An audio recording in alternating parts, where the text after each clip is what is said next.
She wasn't speeding. She wasn't resisting. She wasn't even angry. All Keisha Jordan did was ask why she was being pulled over.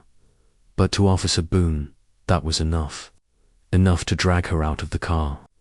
Enough to slam her face first onto the hood. Enough to call her just another mouthy girl who thinks she's special.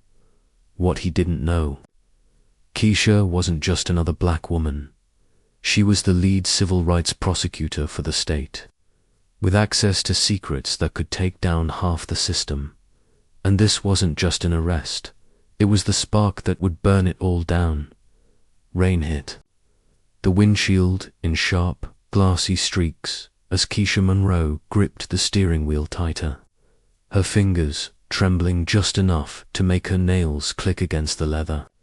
The flashing red and blue lights behind her made her stomach drop again. Fourth time this month. No speeding, no broken taillight. Just a black woman in a nice car. She pulled over calmly, breathing deep. She had done nothing wrong. She was tired, but she knew the drill. Both hands on the wheel, eyes forward, no sudden moves. The officer tall, pale, mid-40s, and storming with the kind of self-righteous authority that filled a uniform too tightly approached her car like he was expecting a gunfight. His nameplate read T. Harris. His hand rested on his holstered pistol like it was habit, license and registration. He barked before she even rolled down her window fully.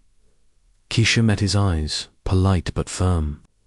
"Officer, can you tell me what I was pulled over for?" "You fit a description," he said, tapping the roof of her car with an impatient finger. "Step out of the vehicle." Her breath caught. "Excuse me, you heard me. Step out of the car, now." She blinked, feeling heat creep up her neck. "Officer, this is unlawful. I haven't been informed of any offense." He yanked the door open, reached in, and grabbed her wrist. "Hey," she shouted, startled, out of the car. He snarled, twisting her arm and dragging her onto the wet pavement. People started filming. Rain soaked through her blouse as he shoved her against the hood, cold metal biting into her cheek. Her heart was pounding, fury rising under her ribs, like a scream that hadn't yet found its voice. "I'm not resisting," she gasped. "You people always say that," he sneered in her ear. Her breath hitched. That's when she heard it. A voice young male from across the street, filming. "Yo, she ain't do nothing. That's the lawyer lady from TV. Bro, you're making a mistake." Harris turned his head slightly. "Back off, kid." Keisha's eyes opened wide. She locked onto the kid's voice.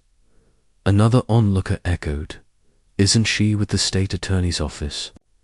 "What the hell are you doing?" Harris hesitated. Keisha gritted her teeth. "You messed up." He laughed dryly. "No, you people always think you're someone." That was it. Something in her snapped. She turned her head just enough to let her voice cut through the rain. "Call Deputy A.G. Morgan. Tell him Keisha Monroe's been assaulted and illegally detained. Get his name, badge number, and don't stop recording." Her tone changed. No more polite. No more afraid. It was the voice of someone who had argued in federal court. The voice of someone who'd once had the governor on hold. Harris stiffened. The kid with the phone shouted, "Oh damn, she's that Keisha Monroe." Now more phones were out. A crowd was gathering. Harris released her wrist suddenly, as if it had burned him. "Ma'am, oh look, I think there's been a misunderstanding." Keisha turned around slowly, her eyes locked onto him. "You assaulted a state lawyer on camera." He stepped back, flustered. "You didn't identify yourself." "I don't have to," she snapped. "The law doesn't require me to prove I'm human before you treat me like one." The silence was thick. Every eye in the street was on them now. Harris tried to muster some control. You were matching the description of a criminal. She interrupted, or just black with a nice car. Dispatch crackled on his radio. Unit 347, report status. Harris didn't respond. She pulled out her phone, still recording. This footage will go directly to the Attorney General and the Civilian Review Board, and if you lay one more hand on me, I will personally ensure you never wear a badge again. He looked pale now, but this was only the beginning, because by tomorrow morning, that footage would be viral, and the world would learn that Officer Harris had more skeletons in his closet than just this one illegal stop, and Keisha, she had the law on her side and revenge in her veins. Keisha sat on the edge of her bathtub, water still dripping from her hair, her body wrapped in a towel, the arrest video playing on loop across every news station and social media feed. Her face was bruised. Her wrists bore red, angry marks where the cuffs had bitten into her skin. Her phone buzzed constantly. Calls from reporters, messages from friends, requests for interviews, but she ignored them all. Her eyes stayed locked on the screen, watching herself get yanked from her own car like she was some animal. No warning, no crime, just color. Her mother's voice echoed in her head. They don't see a lawyer, they see a threat. Always carry proof, baby. Even when you've done nothing wrong. Keisha had spent years proving she was more than the labels they'd tried to force on her. The poor kid from Southside, the black girl in the Ivy League, the only one in the courtroom who looked like her. She hadn't cried during the arrest, but now, here in silence, her chest tightened and she folded forward, letting the sob escape like it had been waiting too long. Then her phone rang. She let it ring once, twice. Then she saw the name, asterisk. Deputy Attorney General Morgan. She wiped. Her face steadied her breath and answered. Sir, his voice was sharp. Keisha, I just saw the footage. Are you all right? I'm fine, she said flatly. Physically, there was a pause on the line. I've already spoken to Internal Affairs. That Officer Harris, he's been suspended, effective immediately. Suspended. Her voice sharpened. He assaulted a state employee in broad daylight. He racially profiled me, cuffed me, and humiliated me in front of a crowd. And there will be consequences, I promise. But you need to understand the politics. I understand them better than anyone, she cut in. That's why I know you'll want to keep this quiet, and I won't. Morgan sighed. Keisha, if this goes to court, it's not going to court, she said, standing. It's going to Congress. I've already spoken to the Civil Rights Committee. I'm pressing charges, and I'm launching a full audit of every stop Harris has made in the past 5 years. A beat of silence. You're serious. I'm done being quiet. And I'm done waiting for the system to fix itself. When the call ended, she finally looked at the text she'd ignored earlier. It was from her intern, Jaden, a smart, wide-eyed law student who believed in justice, like it was a living thing, found something. Harris isn't just dirty, he's buried, need to show you in person. Keisha replied instantly, come to my office, tonight. By the time she arrived at the state legal division, the city skyline outside her window was lit like a battlefield. Cold, wet, chaotic. Protesters had already begun gathering near the courthouse. The footage had gone viral. Hashtags were trending. Hashtag Justice for Keisha. Hashtag Black Lawyer, not Target. Hashtag Harris Exposed. Jaden sat across from her with a laptop and a file thicker than a criminal. Record should ever be. You were right, he said, pulling up a spreadsheet. Harris has stopped over 300 drivers in the last 24 months. 78% were black. Only 2 were charged. And that's not the worst part. He opened another window. Body cam footage. Cases buried deep in internal servers, almost wiped from public record. In one, Harris slammed a teen onto a sidewalk for jaywalking. In another, he screamed profanities at a pregnant woman for asking why she was pulled over. No charges, no reviews, just administrative notes. Keisha leaned back, her jaw clenched. "How long has this been going on?" she asked. Jayden exhaled. "Years, and you're not the first." She stared at the screen for a long moment, then closed the laptop. Then he picked the wrong one this time. Jayden blinked. "What are you going to do?" Keisha's voice was low and certain. Burn his entire legacy to the ground. Every arrest, every lie, every victim, he thought, didn't matter. For a moment, Jayden just watched her. No longer the woman cuffed on the street, but the prosecutor. She'd always been. The warrior in a suit. Keisha walked to the window, watching the storm outside. "This isn't just about me," she said quietly. It never was. Behind her, the printer hummed to life, churning out subpoenas tomorrow. She'd walk back into that courtroom, not as a victim, but as vengeance in heels. The courthouse hallway was buzzing, journalists huddled by the elevators, whispering over their phones, cameras half raised. As Keisha stepped through the double glass doors, the chatter died instantly. She didn't flinch under the flashes. She didn't slow when someone shouted, "Miss Monroe, any comment?" on Officer Harris. Her heels echoed like gunshots down the corridor as she marched toward courtroom 7B, her assistant trailing behind with files, statements, and evidence. In her briefcase was everything Harris had ever tried to bury. Inside was every scar he left, on people who didn't have the power to fight back. Not anymore. As she reached the courtroom, a voice cut through the air. "Miss Monroe." She turned.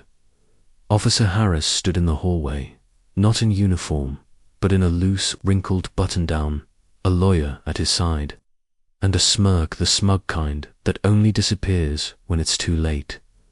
"You really think this circus is going to end?" "In your favor," he said, stepping closer. She didn't respond. He leaned in slightly. "You think they'll believe you, just because you wear a suit?" Keisha didn't blink. "I'm not the one on trial," she said. He scoffed. "You made a scene out of nothing. Got roughed up a little, and now you're what? Rosa Parks." That was when her expression changed. Calm, controlled, lethal. "I'm exactly what you're afraid of," she whispered. "A black woman with receipts." His smirk flickered. "Hope your pension's worth the fall," she added, walking past him. The courtroom doors opened with a soft groan. Inside, dozens of seats were filled. Attorneys, city officials, journalists, and most of all, people. The community, black mothers, teenagers, veterans, survivors. All the ones Harris never thought would have a voice. They weren't here to watch. They were here to bear witness. She took her seat at the front. The judge entered. Order was called. The motion began. It wasn't a criminal trial. Not yet. This was a disciplinary review, an evidentiary hearing. But Keisha knew how these things worked. These little hearings were where careers died, or where corruption hid just long enough to infect the next generation. The defense tried to play it down. Officer Harris acted within the bounds of protocol. His attorney droned. There was confusion. The situation escalated. He had no prior knowledge of Ms. Monroe's status. Keisha stood. She didn't raise her voice. She didn't need to. "I don't need a title to be treated like a human being," she said, looking directly at the panel. "I don't need to be a lawyer, or a doctor, or someone's daughter to not be shoved onto concrete without cause." She let the silence stretch. "I need to be alive. That's all. That should be enough." She walked to the evidence board, clicking through body cam videos, each one a story. A 17-year-old boy kneed in the ribs. A woman's stroller knocked sideways while Harris screamed. A disabled veteran called lazy and slammed onto a hood. Each name, each face, each time stamp. The pattern was undeniable, and then she played her own. The courtroom went still. Her screams, his voice, the slam against the hood, the whole room heard it and felt it. When the video ended, no one spoke. Keisha faced the panel again. Her voice, this time, had a quiet fury to it. "We are not filing one complaint. We are filing 38. A low gasp rolled through the room. "We have signed statements, eyewitnesses, video evidence, years of misconduct, all documented, all ignored. Until now." She leaned forward slightly, her eyes on the lead judge. "You asked if this was personal," she said. "It is, but not just for me." She turned toward the gallery. "It's personal for every person who didn't have the badge or the title to be heard. For every mother whose son came home bruised and no one believed them. For every father who taught his kid how to survive a traffic stop before teaching them how to ride a bike." Her voice cracked, just barely. "And for every person Harris hurt, thinking they wouldn't matter." When she sat down, no one clapped. No one needed to. The silence was enough. The court recessed as she stepped outside. The protesters outside erupted into cheers, but Keisha wasn't smiling, not yet, because she knew what was coming next.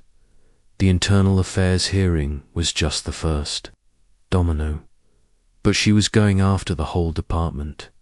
Every cop who signed off on fake reports, every supervisor who closed eyes to the patterns, and most of all, whoever it was that protected Harris for this long.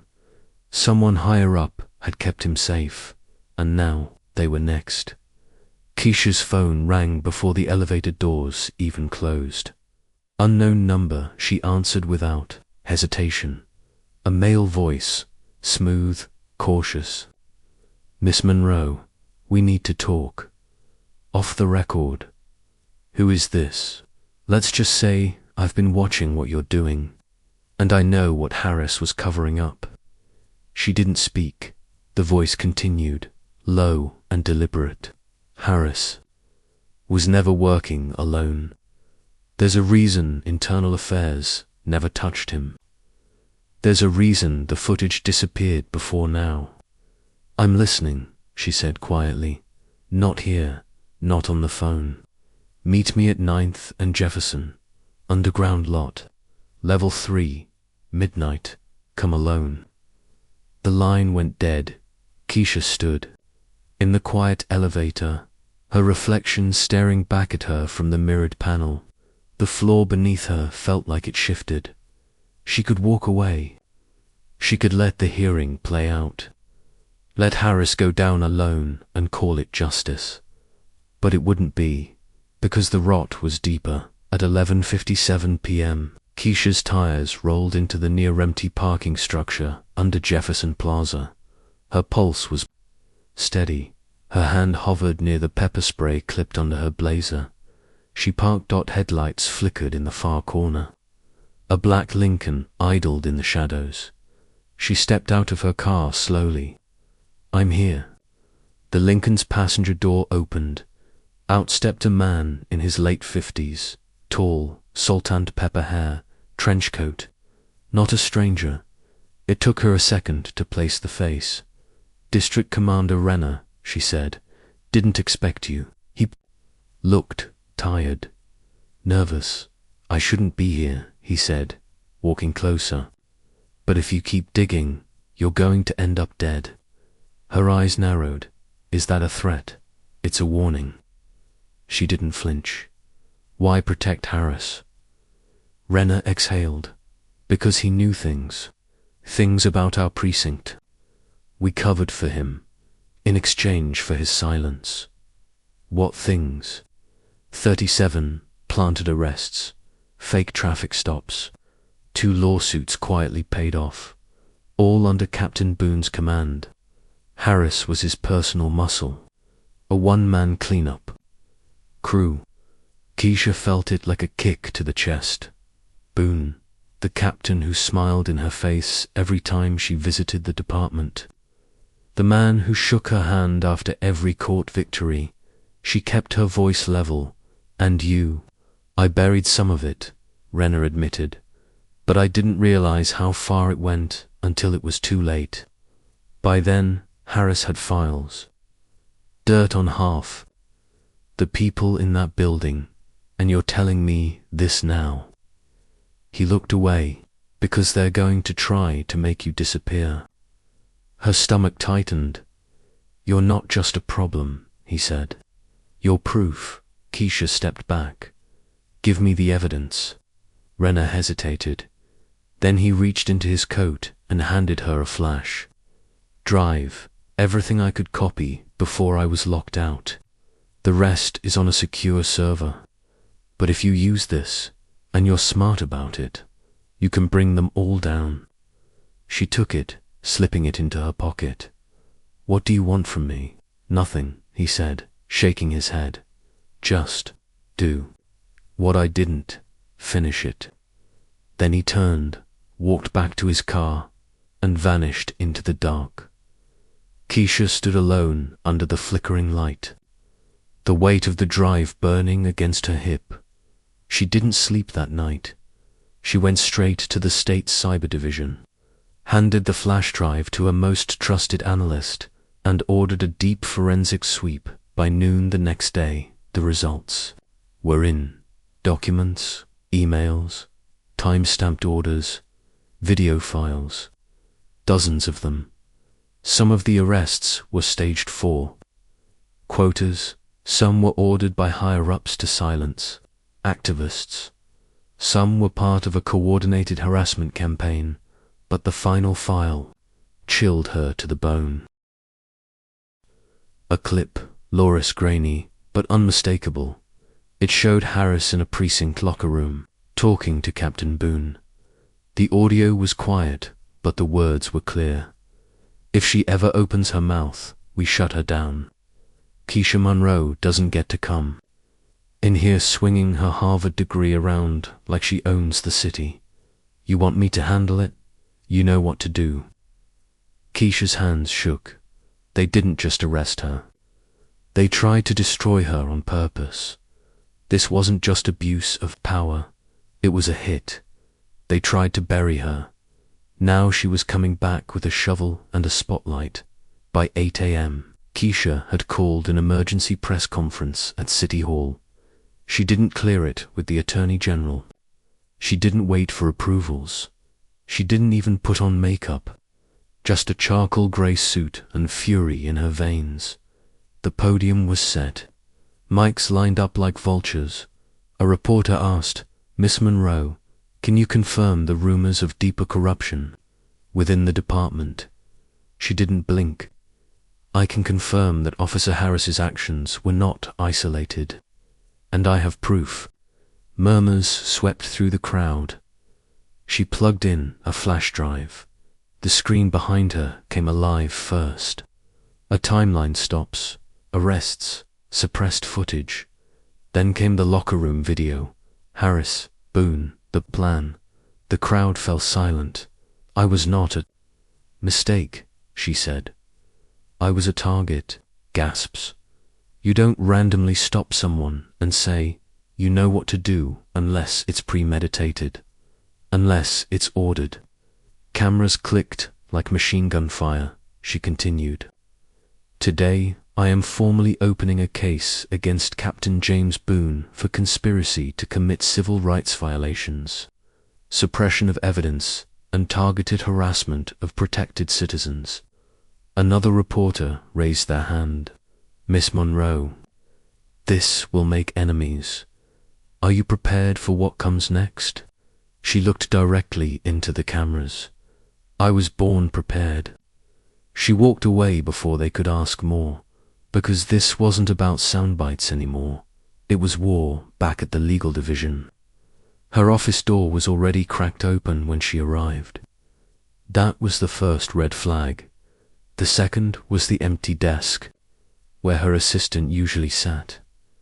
The third was the slow creak of a leather chair spinning inside her private office. She stepped in. A man in a tailored federal suit turned to face her, black, bald, sharp eyes, a scar down his temple. He didn't stand. Miss Monroe, he said. Name's Agent Doyle, DOJ. Keisha crossed her arms. Didn't know we had company. You do now.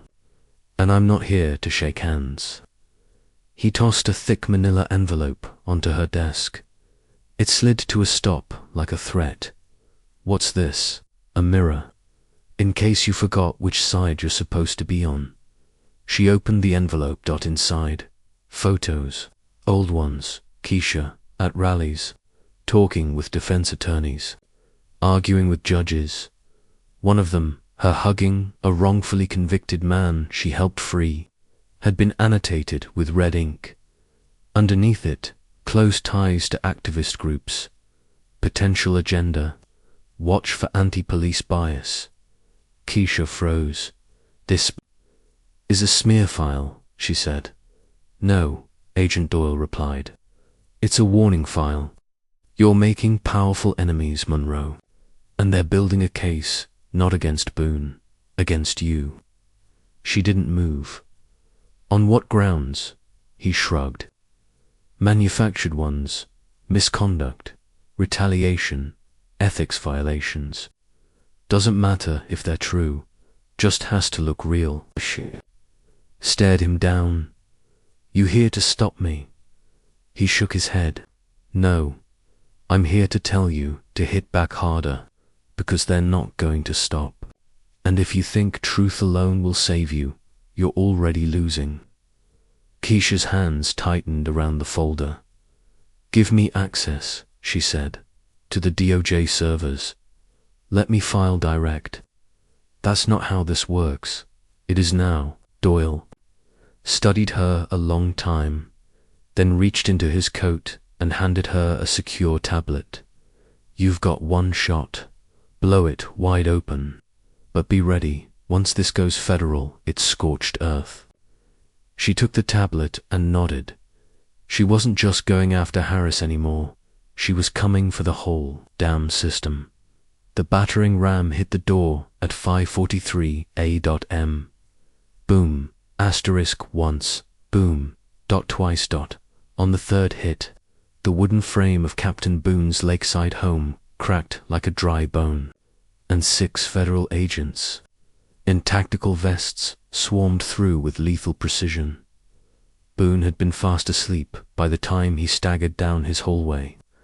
Half-dressed and dazed, he was staring down the barrel of a Glock. Hands in the air, now. One agent roared. Boone froze. What the hell is this? You're under federal investigation, the lead agent snapped. Conspiracy, civil rights violations, suppression of evidence. Stay exactly where you are. The whole thing was over in less than 6 minutes. His wife screamed. His hands shook as the cuffs clamped around his wrists. They read him his rights.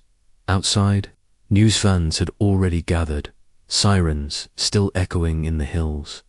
And standing beside one of them, dressed sharp in black and holding a coffee she hadn't touched, was Keisha Monroe. She didn't move as Boone was dragged out in boxers and socks, but their eyes locked for the first time. He didn't smirk. He looked old, small, scared, and she smiled. Not for revenge, but for justice, finally dragging its heavy boots across the front porch of the Untouchable. Later that morning, Keisha walked into the Attorney General's office without knocking. He was on the phone. He looked up. "Keisha, what are you?" She dropped the DOJ tablet on his desk. He ended the call. "What is this?" "Everything," she said. "Boone, Harris, the cover-ups, the payments. The DOJ's already filed a federal complaint. You have 36 hours to cooperate, or you'll be next." He paled. "You're threatening me." "I'm telling you what happens when silence becomes complicity." He leaned forward. "You want me to throw half my department under the bus?" "No," she said. "I want you to build a new one." A long beat passed. Then he sighed, sat back, and nodded. "What do you need?" "I need access to sealed cases," she said. "I want everything that was ever flagged but ignored.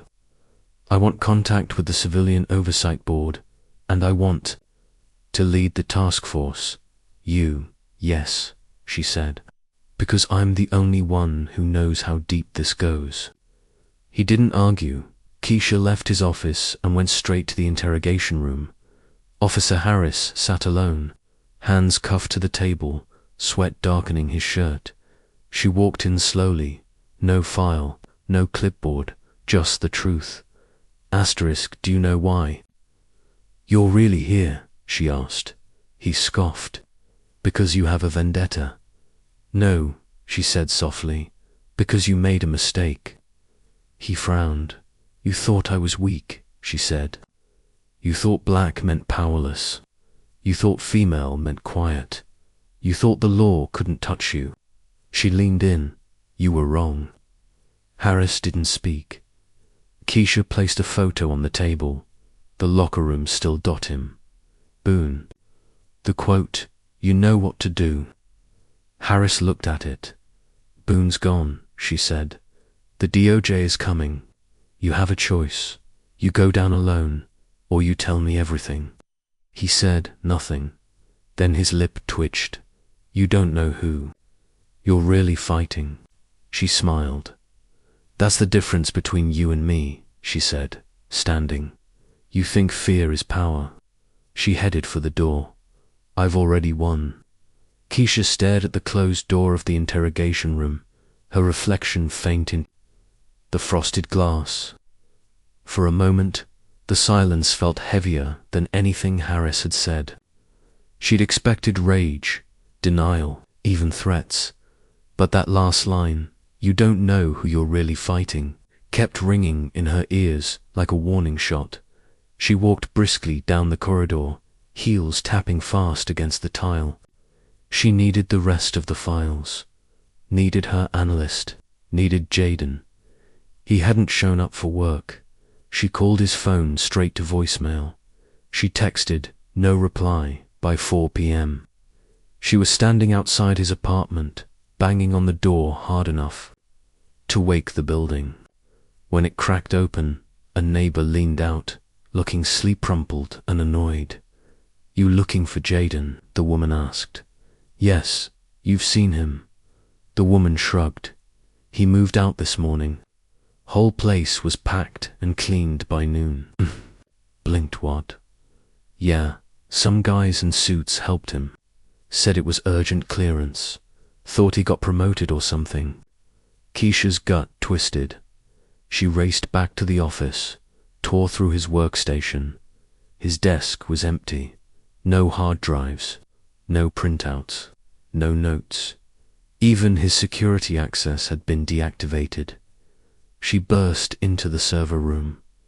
"Where's Jaden's?" "Access logs." She snapped at the IT guy. He looked up nervously. I don't know. The whole user directory was scrubbed this morning. There's no trace." "What?"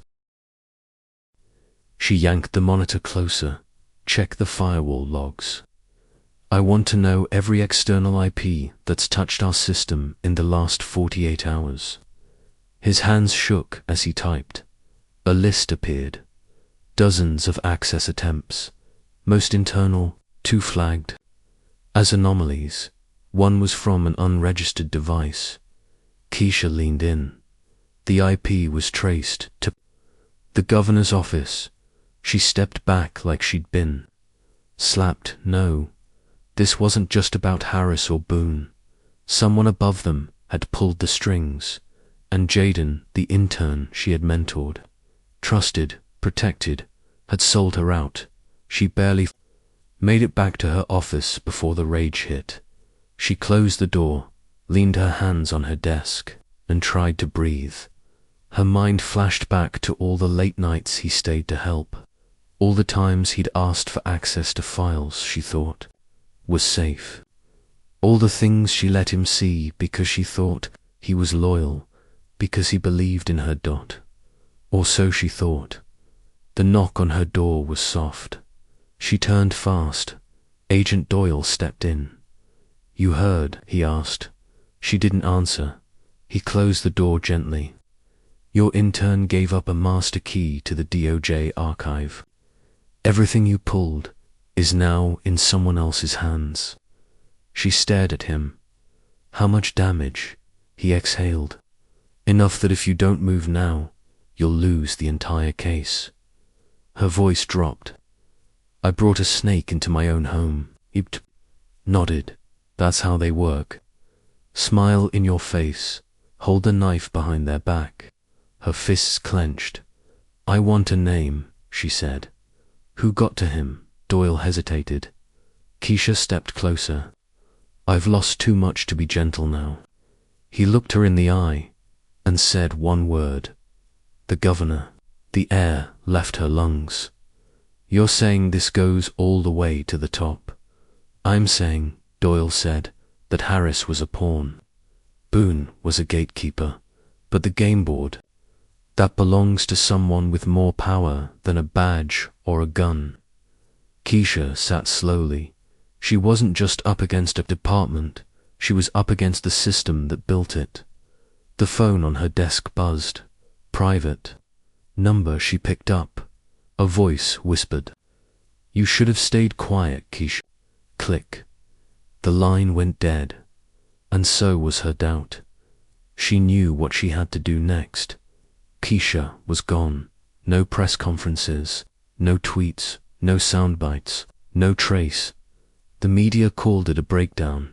The governor's office called it a retreat. Harris's lawyer told reporters, "Seems like Miss Monroe finally realized she picked a fight she couldn't win." But in truth, Keisha Monroe was exactly where she needed to be. Underground, not hiding, strategizing. She set up in an old legal aid clinic on the south side, the same place she'd once worked fresh out of law school, helping evicted tenants and abused women who couldn't pay a dime. Now, that dusty basement became her war room. One by one, she called them in, not politicians, not cops, survivors, asterisk. She found them through whispers, burner phones, encrypted apps. She used street connections, lawyers she trusted, and people who owed her favors. Jada, the single mum Harris slammed for loitering outside her own apartment building. Isaac, the teen framed with planted evidence and expelled from school. Reverend Miles, a Vietnam vet who once spent a night in jail for resisting arrest. After asking why he was pulled over, they came, and they remembered Keisha didn't ask them to testify. She asked them to speak, on camera, in their own words, raw, unfiltered. She had a friend in media school help edit. Another donated a studio. Someone leaked her the governor's security schedules. They called it Project Blue Veil, a secret campaign, a collection of stories, bound by pain but lit with courage. She compiled it all into one drop, a 22-minute video, a modern-day indictment. Stories layered with body cam footage, official files, and corrupt reports digitally traced straight to Boone and past him to the governor's office. to the grant money linked to over-policing, to the campaign donors who had funded equipment, the same equipment, used to silence the very people it was meant to protect. Every document she'd lost through Jayden's betrayal, she got back. Because while Jayden had stolen one drive, he forgot about the backup.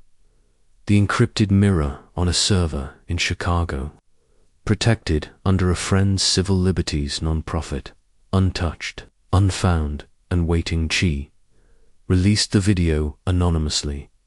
Midnight, no warning. Just a link posted by a new account at Truth Hasn't within an hour.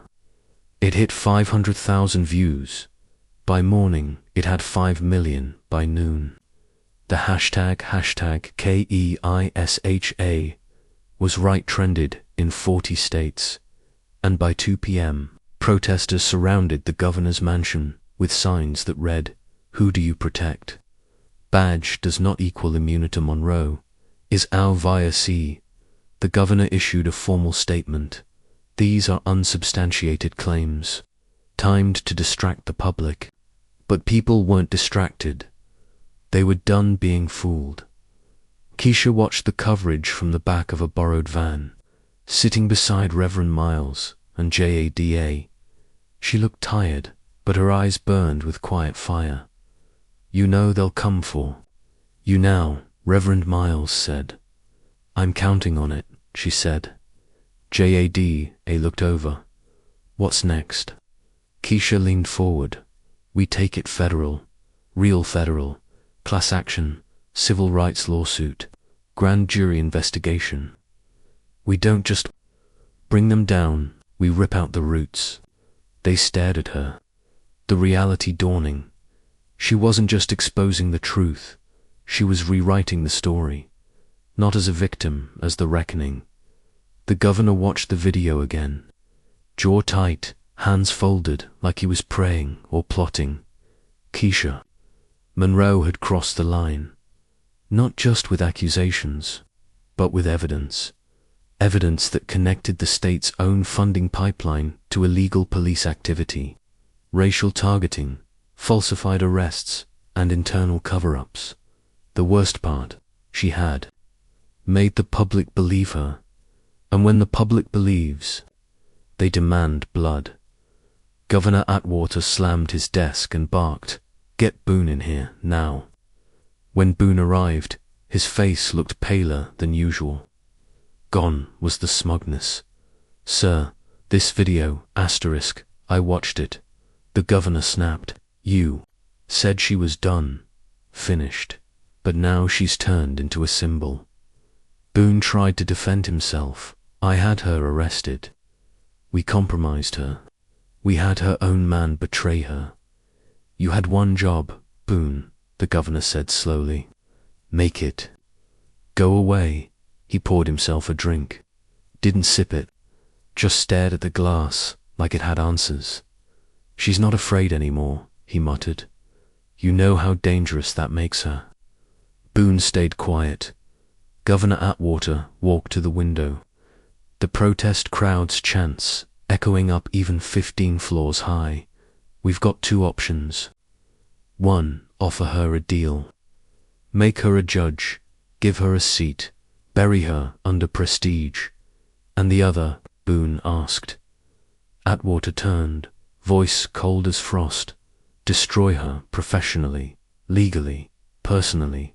Frame her, leak her emails, dredge up anything, exes, law school, rumors, anything. If that fails," Boone nodded, "we push it to the feds. Paint her as a radical. Maybe get DHS involved." Atwater's lips curled. "Now you're thinking like a survivor." That same day, Keisha's bank accounts were frozen, her email hacked. A warrant was issued for tax evasion, fabricated, of course, but enough to spook employers and donors. A fake tip leaked to the media. Keisha Monroe tied to known domestic extremists. An anonymous op-ed surfaced. Has Monroe gone too far? Then came the setup. a confidential file planted in a public database, falsely leaked to suggest Monroe's team had falsified parts of the Blue Veil footage. It was enough to get headlines, enough to seed doubt, enough to twist the narrative into a question. Mark Keisha sat in the back of her lawyer friend's office, phone in hand, scrolling headlines with a blank face. Jada burst in. They're saying it's fake. That... You lied. Keisha didn't blink. That's what scared men do, Jada, she said. They don't deny what you found. They try to ruin who found it. But it's working. People are confused now.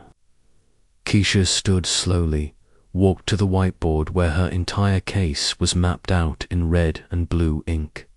She stared at one photo. Governor Atwater shaking hands with the police. Union donor. Then she erased his smile with one thick line. I don't need everyone to believe me, she said. Just one federal judge. She picked up the folder marked RICO Evidence Phase. 2. And underneath it, tucked between documents and sworn affidavits, was a flash drive. The real Ace body cam footage, never released. One where Boone laughs after an unlawful arrest and says, "She'll never win. She's just another loud black girl in heels." That wasn't just racist. It was a confession. I need to see a federal prosecutor, Keisha said. But how will you get in without them arresting you again? Her friend asked. Keisha zipped her bag and turned to the room. Same way I've gotten this far. Pause. Alone. The elevator creaked its way to the 12th floor of the federal building. Every second felt like a countdown.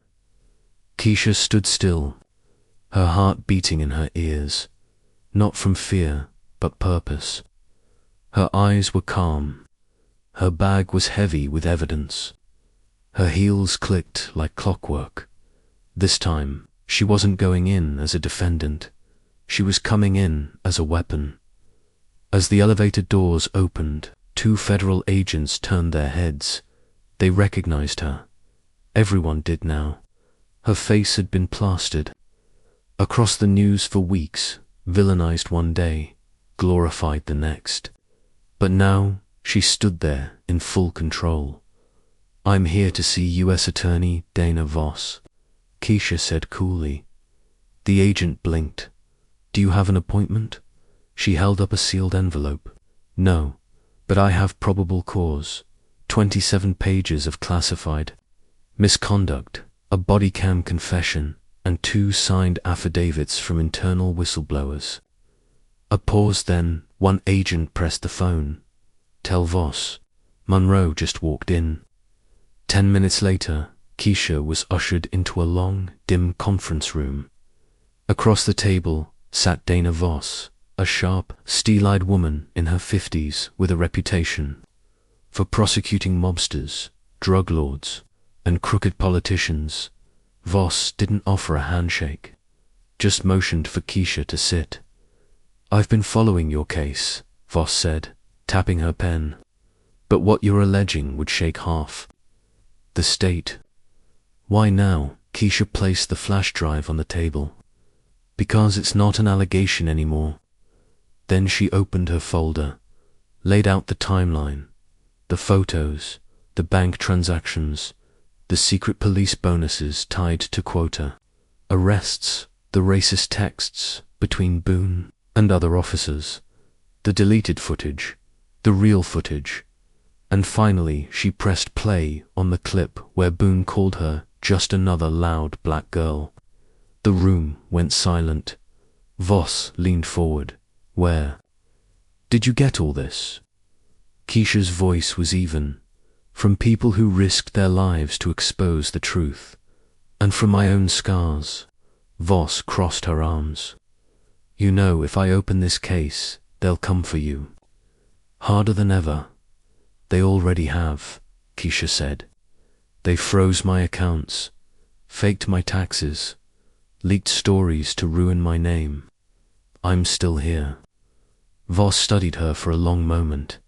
Then she picked up the flash drive and stood.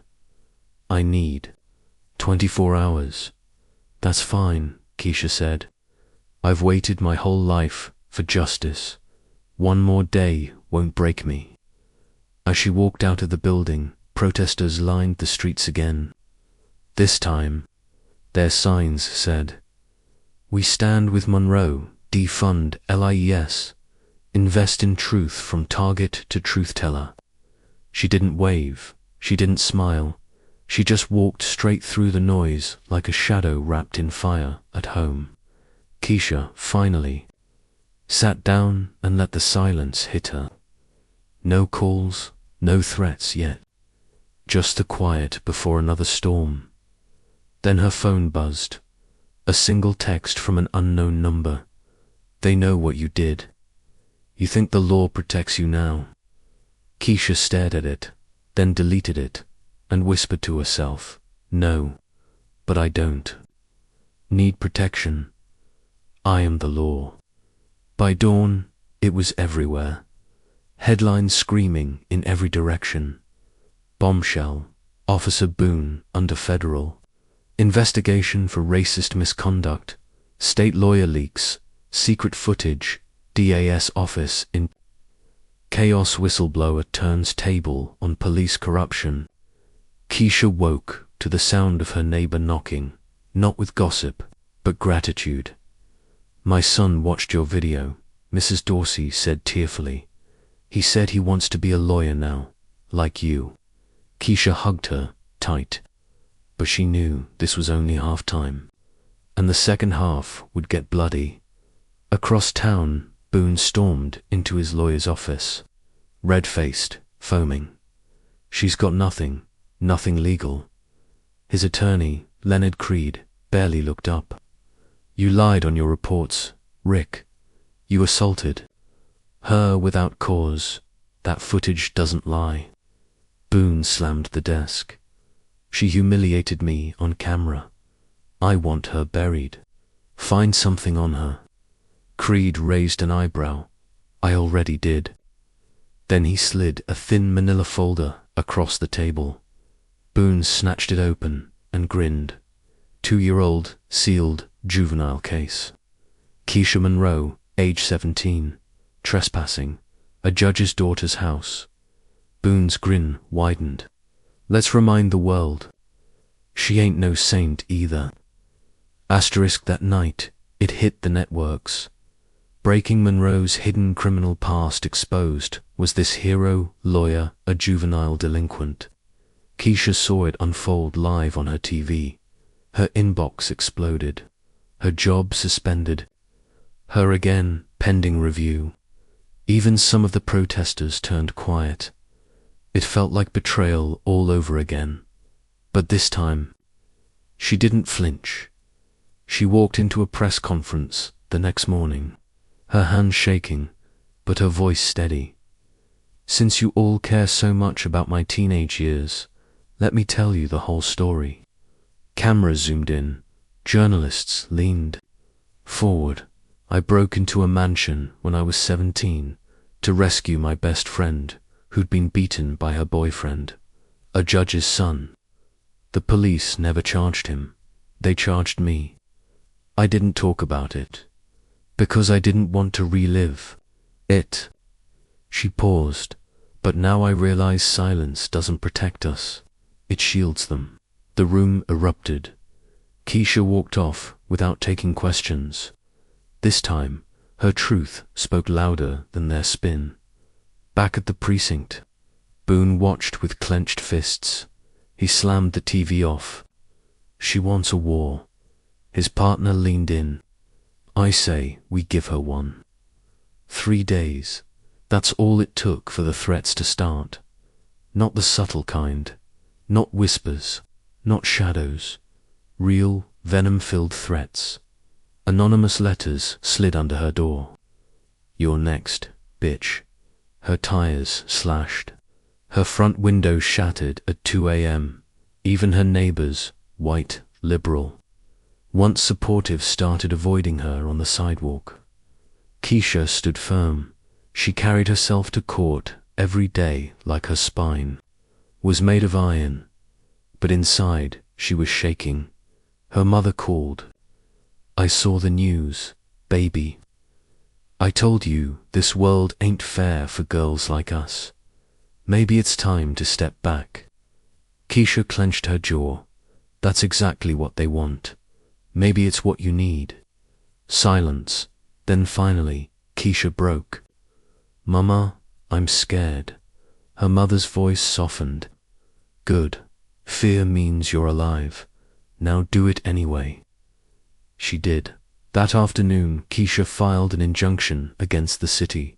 Not just Boone, not just the precinct, the entire department, pattern of racist enforcement, falsified reports, civil rights violations, harassment. It was bold, dangerous, unprecedented, and exactly what they feared, officer. Boone showed up at the courthouse with a smirk and an entire legal team. But something about him was off, tense, sweating. No camera-ready arrogance today. In the back of the courtroom, a surprise figure watched quietly. District Attorney Ron Gillespie, and when Keisha rose to speak, she didn't hold back.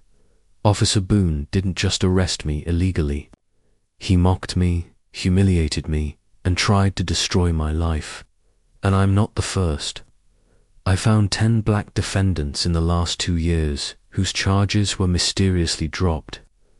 After filing misconduct claims against him." Boone's head jerked up. Keisha looked directly at him. "What did you do to them, Rick? Pay them off? Threaten them? Or did they just disappear quietly so you could keep climbing the ladder?" Boone shouted from the defense table. "Objection. That's conjecture." The judge glared. "You're not even the attorney here, Officer Boone. Sit down." But Keisha was just getting started. "I have body cam footage from one of those arrests. It was never submitted as evidence, but it exists. And when the public sees it," she turned to the gallery, "they won't just question Officer Boone's badge. They'll question every conviction tied to him, every case the DA's office touched." From the corner of the room, Dar Gillespie stood up and quietly left. And Boone, he sat frozen. The courtroom had gone silent, because for the first time in his career, Officer Rick Boone realized this black woman wasn't going to break. She was going to bury him. The press conference was unplanned. The crowd wasn't. By the time Keisha stepped onto the courthouse steps, her name had already gone viral, not for scandal, for courage. She was no longer just that black woman the cop arrested. She was Keisha Jordan, the woman who stood up to an entire precinct and didn't flinch. Microphones crowded her face. Reporters jostled. Cameras rolled. "Ms. Jordan, are you saying this is a department-wide cover-up? Is Officer Boone being investigated by Internal Affairs? Do you feel safe right now?" Keisha didn't blink. "I don't feel safe. I feel responsible, because if I stay silent, who'll be next?" Behind her, a group of black attorneys from the Justice Alliance flanked her shoulders. They hadn't been there yesterday, they were now. But what Keisha didn't expect was who came next. From across the plaza, a young white woman pushed through the crowd, clutching a manila envelope. She looked scared, like she'd been followed, but determined. "I need to speak to Ms. Jordan," she whispered. "It's about Boone." Keisha tilted her head. "And you are?" The woman opened the envelope. Inside, grainy photos, time-stamped nighttime surveillance shots. Boone, alone, in uniform, planting something in the trunk of a car. The same car that belonged to Jordan Michaels, the black teen whose life was nearly ruined 2 years ago on a bogus drug charge. "He did it," the woman said. "I used to date him. I kept this in case he ever turned on me." He always bragged he could make anyone disappear, that no one would believe a woman, especially a black one.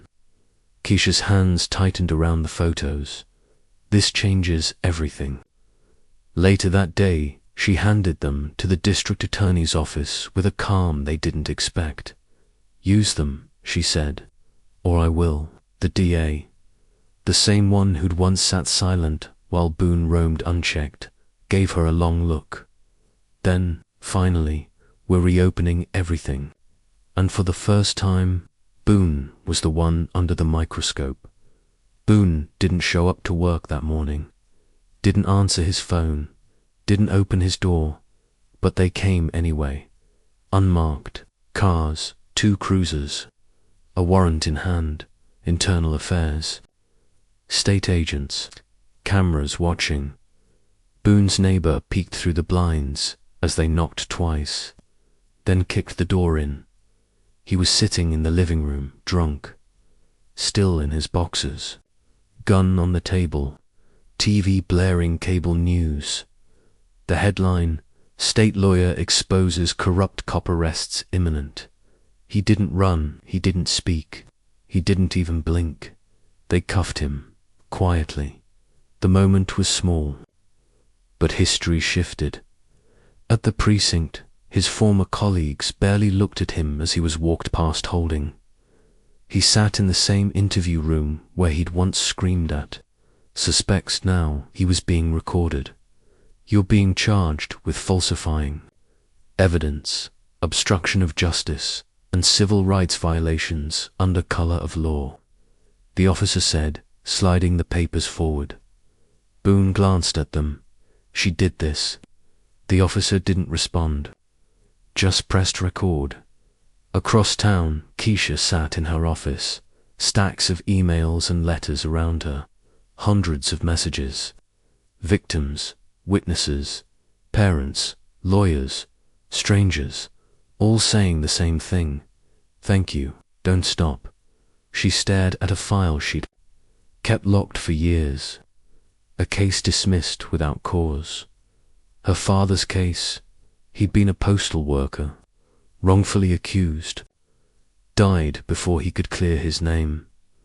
Boone had been a rookie. On the scene, it had always been personal. She picked up her phone. "This is Keisha Jordan. I'd like to formally request a motion to vacate the conviction of Leonard Jordan. I have new evidence and a name." Back at the station, Boone was alone in the cell now. No badge, no gun, no union lawyer this time. The TV in the holding area buzzed. In breaking news, the city is now facing calls for a full independent investigation into racially biased policing practices. Boone stared at the flickering screen. Then he heard it, the voice he once mocked Keisha on live television. "No one is above the law, not even those who wear the uniform, especially not them." Boone stood there, silent. For the first time in his life, he knew what it felt like to be powerless. Boone's bail hearing was standing room only, not because people came to support him, but because they wanted to see if justice would finally mean something. He entered court in shackles, unshaven, pale, sweating through his prison-issued shirt. Reporters whispered. A few gasped. He didn't look like a cop anymore. He looked like every man he once humiliated. The judge read the charges out loud. Boone blinked at each one. Asterisk. Violation of civil rights under color of law. Fabrication of police reports. Aggravated assault with intent to intimidate. And then one new charge. Targeted prosecution based on race and gender, in violation of federal Civil Rights Statute 242. The courtroom stiffened. Keisha sat in the gallery, quiet, composed, but her eyes were locked on him like steel. Boone muttered, "I didn't mean to hurt anyone." Keisha stood. "Your Honor, may I?" The judge hesitated, nodded. She approached slowly, heels echoing like thunder across the room, not in anger, not in vengeance, in resolve. Your Honor, the defendant didn't just hurt someone. He hunted. The powerless, he weaponized his badge. He arrested innocent people with a smirk. I've spent years watching him walk free while mothers cried in my office, while fathers lost jobs, while kids lost scholarships because of a single lie on a police report. She stopped just a few feet from Boone. I'm not here to destroy a man. I'm here to protect a system from him. The judge leaned forward. Bail is denied. Boone blinked again, as if waiting for someone to object. No one did. Outside, the courthouse steps buzzed with cameras. Keisha stepped out to flashes, questions, and microphones. Miss Jordan, is this the end of the case? She turned to face them all. It's not the end. It's just the start. One man fell, but a system let him rise. So we're going after the system next. The reporters froze. The task force we announced last week. It's official now. We're calling it Operation Blind Justice. Across the city, Boone's former partners were panicking. Text messages vanished. Hard drives were wiped. Old reports mysteriously shredded. But Keisha already had what she needed. Dozens of sealed complaints, video, evidence, one brave whistleblower, and a list of 18 officers flagged for abuse. Planted evidence, or lying under oath. This wasn't revenge. This was revolution. The elevator door slid open to a silent hallway. Keisha stepped out. Folders in hand, heels sharp on the marble. Governor Ames was waiting, suit crisp, eyes cold, smile. Fake, you're making a lot of noise, Jordan. She didn't flinch. Truth tends to do that. The governor motioned toward the glass office at the end of the hall. Let's talk. Inside, blinds were already drawn. Operation Blind Justice, he asked, pouring himself whiskey. Not exactly subtle. I'm done being subtle. This state let bad cops walk free for years. I'm fixing that. You're also dragging this administration through the mud, he said flatly. Donors are calling, judges are nervous. People are saying you're making it personal. Keisha stared him down. It became personal when I was 14 and watched my brother get tackled outside a Walgreens because he fit the description. It became personal when I read 5 years of Boone's arrest reports and realized 83% of his stops were black men and women. Ames chuckled, low and condescending.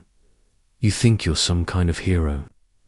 I think I'm finally in a position to make sure no one else gets buried because of a badge. He sipped the whiskey and leaned back. Look, Keisha, you're smart. You've got a future. But you're stepping on powerful toes. Maybe, ... Back off, Boone. Say the case is resolved. Let the department handle its own house. She blinked. Is that a threat? Asterisk, no, he smiled. That's advice. Keisha stood, calm and quiet. Governor, she said softly, I think you just made the mistake of assuming I care about my future more than I care about doing the right thing. He looked annoyed now. Then I'll assume your career ends. Here she walked to the door. Then I'll assume you've never read how these stories end. Later that night, Keisha sat in her car, parked near her old neighborhood. The corner store was still there, cracked pavement, dusty neon lights. Across the street, a new mural had gone up. A black boy in a hoodie, arms stretched wide, a halo above his head, the words underneath, We see you now. Her phone buzzed, whistleblower text, need to meet, something big. Boone wasn't working alone. Higher up than we thought. She looked back toward the mural. took a breath, then started the engine. Keisha kept the headlights off as she pulled into the back lot of a crumbling church on 4th and Lenox. Midnight, crickets, no cameras, exactly like the message said. A figure stepped out from behind the old brick wall, white hoodie, bowl cap, jittery movements. You, Keisha Jordan. Depends who's asking. The man looked around, then pulled out a flash drive wrapped in duct tape. Boone's not the disease. He's a symptom. She stepped closer. Who are you? Name's Tyler. Internal Affairs. Well, was. They canned me 2 months ago when I opened a file on Boone's early promotions. You're saying he was protected? Not protected, Tyler whispered. Planted. Keisha's eyes narrowed. By who? Follow the chain. Boone got his start in a precinct where the mayor's brother was chief. Then came a massive spike in black arrests right before the last state election. Scared voters always vote conservative. Guess who benefited? She didn't speak. He continued. Boone's reports were used in speeches. His arrest photos were splashed across campaign ads without permission. Manufactured fear to win votes. You think it stops with Boone? He was just the guy with the cuffs. Tyler shoved the flash drive in her hand. Everything's on there. Emails, meetings, orders. Why now? She asked. Why give this to me? Because they ruined my life too. I tried to do the right thing. I got blackballed, labeled unstable. My wife left. I got nothing left to lose. She stared at the flash drive. This burns down more than just a police department. He nodded. It burns down the people who built it that way. Tyler turned and vanished into the dark. Back in her apartment, Keisha plugged the drive into her laptop with trembling fingers. Hundreds of documents, confidential memos, secret recordings. One in particular hit like a thunderclap. A voice commanding. Governor Ames. We don't need arrests to be fair. We need them to be effective. Make sure Boone hits the neighborhoods where fear matters. I want headlines by Friday. She froze. There it was. The game exposed they weren't afraid of Boone going down. They were afraid of the system being revealed. The next day, Keisha sat in her office, blinds closed, red tie on the doorknob, a signal to her assistant. Do not disturb. She stared at her screen. The email was drafted. Subject: whistleblower evidence attached. State-level corruption in law. Enforcement and politics. Recipients: local press, national press, .doj, .fbi, .every civil rights lawyer she'd ever worked with. Her finger hovered over send. A knock on the door. She didn't answer. Another knock, firmer. Keisha. It was her assistant. Whispering urgently. 3 unmarked cars just pulled up. They're asking for you. She froze. Fight or flight. The mouse still hovered over the send button. Another second, another breath. Then, click, send.keisha. Didn't run, as the elevator dinged, and 3 plainclothes men stepped out into the marble hallway of the Justice Building. She stayed seated behind her desk back, straight, face calm, hands folded in front of her. She had already sent the files. The moment the email left her inbox, the story was no longer hers. It belonged to everyone who had ever been stopped, searched, arrested, fired, ignored, or buried under a system that was never designed to protect them. The silence was gone now. The wound had a voice. The men flashed badges, no uniforms, no names. Keisha Jordan, yes. You're going to need to come with us. She rose slowly. Am I under arrest? No, ma'am. We're here for your protection. The governor's office is on fire. Someone tried to wipe internal servers an hour ago. We believe your life may be in danger. The media wasn't ready. Within hours of the leak, everything collapsed. The voice recording of Governor Ames ordering strategic arrests went viral in 7 minutes. By the time he tried to deny it, audio experts had already confirmed its authenticity. Photos of Boone shaking hands with campaign donors. Text threads showing judges coordinating sentencing to send a message, and a full list of black youth falsely charged to manipulate public perception of it hit the press like a thunderstorm over dry fields. CNN, MSNBC, the New York Times, even Fox News couldn't spin fast enough. Keisha's inbox exploded. Her phone melted down, but she stayed hidden, because it wasn't about her anymore. Meanwhile, in a luxury office on the 27th floor of the state capitol, Governor Ames was pacing in fury. "What do you mean the files are verified?" he roared. Into the phone, erased them, used the national security clause. Call Homeland. He turned and found himself staring down a camera lens. The FBI had entered silently. 2 agents stood behind the camera. A third was already cuffing his. Assistant Ames froze. "We received a whistleblower tip," the lead agent said.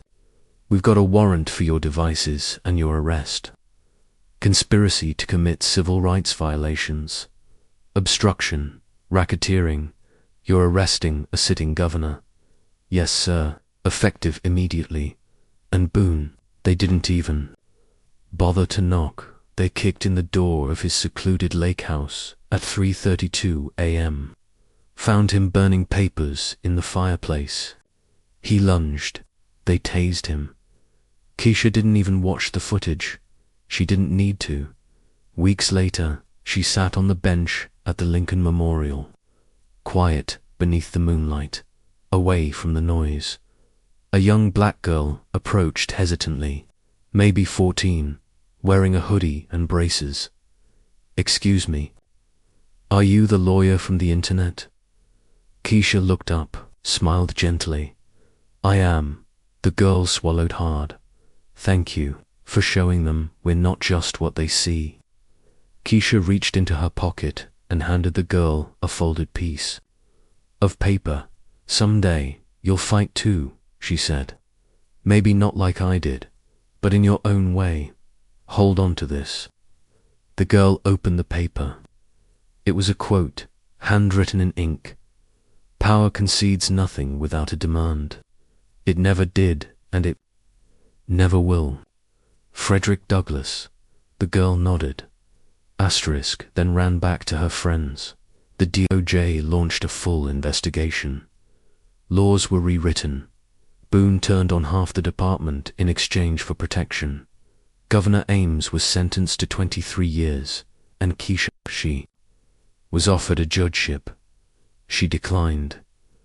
"I'm not here to sit above people," she said. "I'm here to stand beside them." Instead, she started an organization, the Jordan Project, providing legal defense and investigative journalism for racial injustice cases across the country. She didn't want fame. She wanted change, and she got it the last time she saw the courthouse. She walked past the security guard who once sneered at her and said, "You can't park here." This time, he stood up straight, saluted. "Good morning, Miss Jordan." She nodded and walked on.